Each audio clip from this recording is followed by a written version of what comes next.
আমরা যাকে শুধু বিচ বলে দেখি সেটা আসলে একটা কোরাল আইল্যান্ড।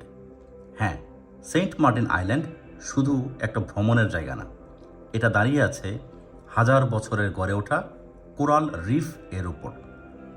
কিন্তু প্রশ্ন হলো, এই কোরাল আইল্যান্ড কি টিকে থাকবে?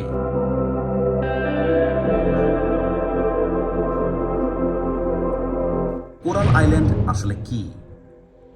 প্রবাল বা কোরাল কোনো পাথর নয়, এটা জীবন্ত প্রাণী, ক্ষুদ্র পলিপ দিয়ে গঠিত।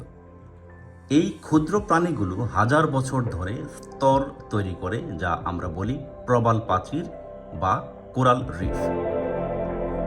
এভাবেই তৈরি হয়েছে এই কোরাল আইল্যান্ড, আমাদের পরিচিত সেন্ট মার্টিনস আইল্যান্ড, বাংলাদেশের একমাত্র প্রবাল দ্বীপ।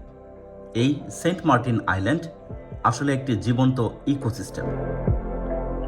কোরাল রিফ কিভাবে কাজ করে? একটি কোরাল রিফ হলো সমুদ্রের ভেতরের শহর। এখানে থাকে হাজার প্রজাতির মাছ, শৈবাল, সামুদ্রিক প্রাণী, ক্ষুদ্র জীববৈচিত্র্য। বিশ্বের প্রায় 25% সামুদ্রিক প্রাণী নির্ভর করে কোরাল রিফস এর উপর। এই কারণেই বলা হয় কোরাল রিফস ইম্পর্ট্যান্স পৃথিবীর জন্য অপরিসীম।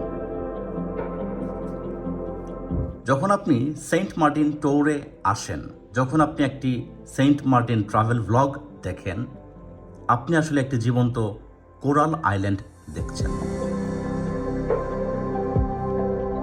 ওশান ও কোরালের সম্পর্ক। ওশান যদি শরীর হয়, তাহলে কোরাল রিফ হলো তার হৃদস্পন্দন। কিন্তু সমুদ্রের তাপমাত্রা বাড়ছে, প্লাস্টিক দূষণ বাড়ছে, অতিরিক্ত পর্যটন বাড়ছে, এর ফলে ধীরে ধীরে ক্ষতিগ্রস্ত হচ্ছে এই coral island. Saint Martin vlog এর আড়ালের বাস্তবতা। আমরা যখন একটি ট্রাভেল ভ্লগ দেখি, আমরা শুধু সুন্দর বিচ দেখি, আমরা বলি এটা বাংলাদেশের বেস্ট প্লেসেস টু ট্রাভেল। কিন্তু আমরা কি ভাবি এই সৌন্দর্যের নিচে থাকা কোরাল রিফস কতটা নাজুক? এই কোরাল রিফ ভিডিও ফুটেজে আপনি যা দেখছেন তার অনেকটাই আজ ঝুঁকির মধ্যে। কোরাল ব্লিচিং সংকটের শুরু। যখন পানি বেশি গরম হয়, কোরাল তার ভেতরের শৈবাল হারায়, তখন সেটা সাদা হয়ে যায়। এটাকেই বলে কোরাল ব্লিচিং।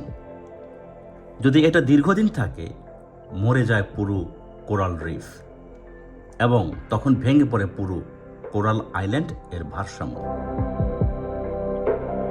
সেন্ট মার্টিন কি হারিয়ে যাবে?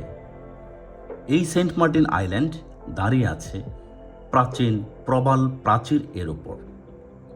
যদি এই কোরাল রিফস নষ্ট হয়ে যায়, সমুদ্রের ঢেউ সরাসরি আঘাত করবে দ্বীপে, ধীরে ধীরে ক্ষয়ে যাবে ভূমি।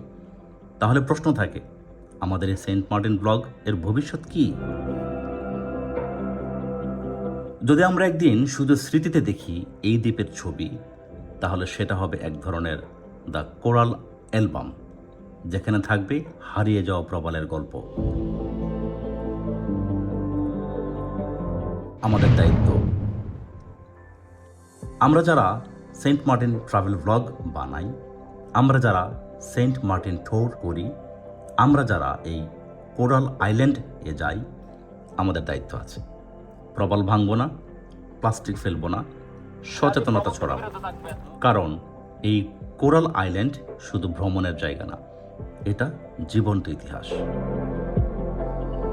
এই দ্বীপ শুধু বালু আর ঢেউ না, এটা হাজার বছরের গড়ে ওঠা কোরাল রিফ এর উপর দাঁড়িয়ে থাকা এক বিস্ময়।